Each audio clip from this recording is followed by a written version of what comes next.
Eneo la Hormozgan nchini Iran limekumbwa na shambulio la anga lililofanywa kwa pamoja na Israel na Marekani, ambapo ripoti za awali zinasema kwamba shule ya watoto wa kike iliyoko katika eneo hilo imeangukia moja kwa moja kwenye makombora hayo. Tukio hilo limesababisha vifo vya takriban watoto 40 hadi 50, huku idadi ya wengine waliojeruhiwa ikihesabiwa kuwa kubwa.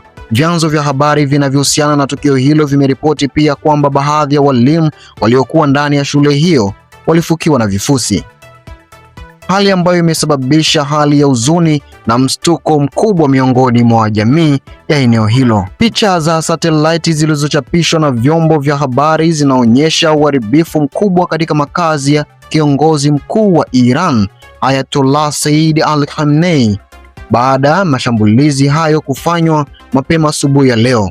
Hata hivyo, mamlaka ya Iran imethibitisha kwamba Khamenei yupo salama na hakuwepo eneo la tukio, ingawa majengo mengi ya karibu yameharibiwa vibaya kutokana na shambulio hilo la makombora.